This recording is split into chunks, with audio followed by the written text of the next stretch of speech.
Well, hello everyone, or as I like to say, good morning. My name's Mike at Filmboy24, and today it's time for round number 70,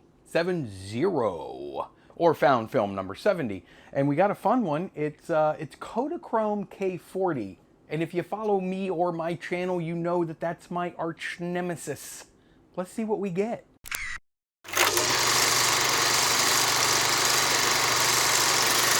That's right, it's found film number 70. 70 times. Well, we've actually gone even farther than that. But documented times in the playlist, minus a few that we did here and there, about 70 times that we've taken an old roll of film like this one right here that was shot presumably millions of years ago, and for one reason or another just never processed. I don't know if it got lost, or in some cases the people just don't have the resources to get their films developed. I don't know. It's irrelevant now because it's in our hands and we processed it, and I'm going to show it to you. This particular roll, yeah, it's Kodachrome. It's Kodachrome K40, and like I said in the goofy little intro, if you know me, which you don't, but if you do personally, then you know I don't really care too much for Kodachrome these days. I don't care who you are, there's only so much you can do with old Kodachrome that was shot by someone about 40 plus years ago in this case. So, well, maybe not quite 40 years, but you'll find out in a minute. When it was shot that long ago, things happen to Kodachrome over the years. It fogs up really bad, it deteriorates, the radiation in the film it just doesn't hold up well over the years. Now, you can't process this in color anymore. I know there were a couple of people that tried and had moderate successes, but for all intents and purposes, this can only be done in black and white. I process everything as a black and white negative, so you can't project it. You can do this as a reversal. I just don't like to because it's kind of, it's just very caustic chemicals and just... Anyway, so what I did is I obtained this particular roll from an exceptional friend of the channel. And I'll be honest with you, I don't know this person personally, but he's kind of become a friend of mine as well.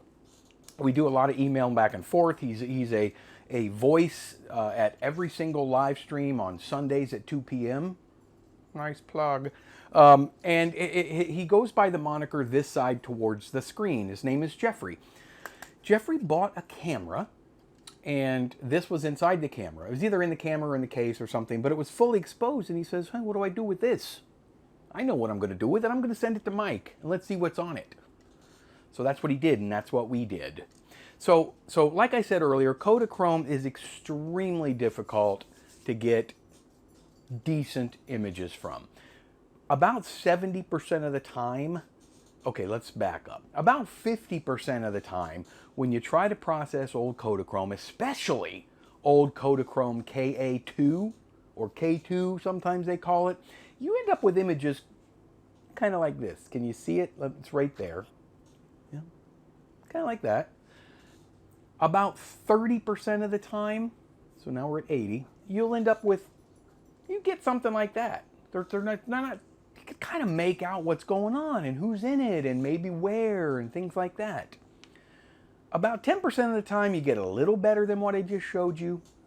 Well, and then about 10% of the time you get what I'm going to show you here in just a second. But before I do, I want to tell you I processed this particular roll for about 4.5 minutes at 67 degrees Fahrenheit inside this. This is my Lomo tank. This will allow me to process up to 2 50-foot rolls of film at a time. Now that's 8mm Super 8 or 16mm, 50-foot lengths at a time. Most of the time I will process 2 rolls at a time in this, unless it's a customer film. I don't take chances, I just do 1 at a time. So you just spool it on these little spirals here, fill it with your chemicals, you dump it. You could do everything in the daylight once it's loaded.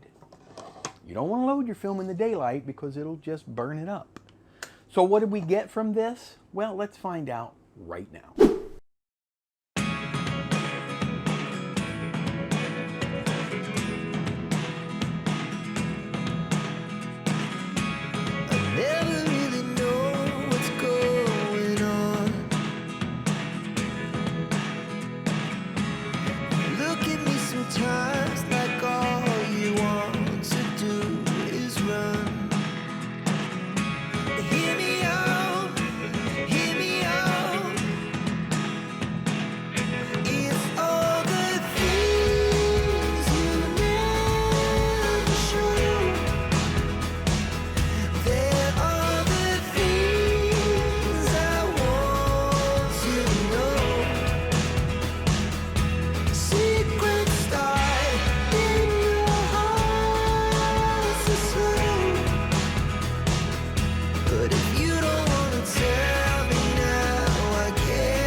if you don't wanna tell me now, I guess I'll never know.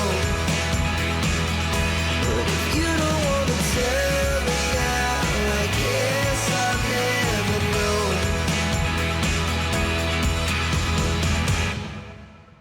know. You know, I have to tell you, that's about as good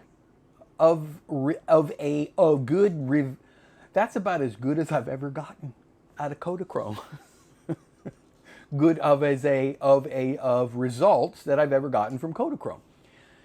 I was stunned when I saw that because it's just so unusual to get that kind of result. Now, with that said, the edge code on this particular roll, one second, was a triangle, a square. Is that a square?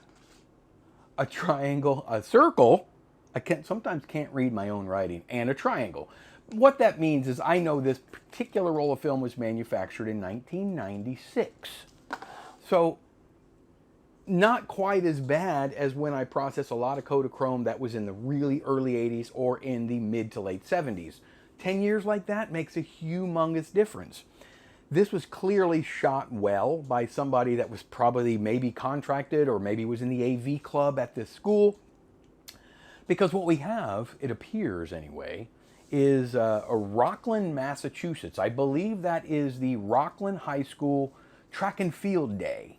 Now, one thing I noticed, if you've ever watched the 80s movie Revenge of the Nerds, I believe it was Revenge of the Nerds, there's a character, I believe he goes by the name of Lamar, and he's the javelin hurler. If you look at the very beginning of this film, it's freaky because we're watching the runners go around the track, and then you see a javelin just come sort of just gliding from that tent all the way over, and the camera's panning, but for the runners, and you see the javelin kind of go out of screen, and then the camera continues to pan, and then you see somebody hurl another javelin the other way. I just can't look at javelins the same way anymore until you see the springy one that he throws in that movie.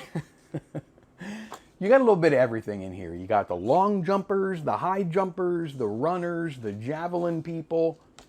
It is really interesting. I mean, it's very well done. It was shot well. It turned out well, as good as I've ever gotten from old Kodachrome that was shot that many years ago. I'm going to presume that it was shot in 86 or 87, because typically when you bought film back in the day, well, that's about when you shot it. That, you know, within a few weeks of when you got it. So, manufactured 86, probably shot 86, 87. It hits very close to home. I graduated high school in 1986, so, you know, it does bring back a lot of memories. And while I would like to say this would look fantastic in color, there's something about this really good black and white image that kind of sets it sets a tone for this era. Of course, we had a lot of color. Everything was basically shot in color in the mid 80s, but it still was quite a while ago. So I think the black and white adds a lot of flavor to this old found film. I hope you agree with me. If there's any chance that you do agree with me, I want you to do me a favor. I don't know what all the... Just hit it, the little, the button, the thumbs up button. I would like to give a humongous shout out and thank you to Jeffrey for sending this. This is what keeps me going. This is what keeps the channel going. People that are excited about seeing some of these old lost memories that would otherwise end up in the landfill. We don't want that, do we? I mean, do we need more junk in the landfill? I even keep the old cartridges. I don't know why. I'm going to do something one day. Maybe I'll build a wall out of them. I got hundreds. If you think I've earned it, how about you? I can't really see it right now till I'm editing, but there's a picture that says subscribe. Maybe you could do that if you'd like. We do some really fun, zany things. We have a live stream every Sunday-ish, or should I say every-ish Sunday. We do miss a few, but not all that often. 2 p.m. Eastern Time, love for you to tune in. We had a few new people last time. We missed last Sunday, I was on vacation. We will be doing another one this Sunday at 2 p.m. I hope to see you there. And until the very next time that I see all of your beautifully, gorgeously, shiningly, insanely, see all your faces. I will see all of you on the very next go around.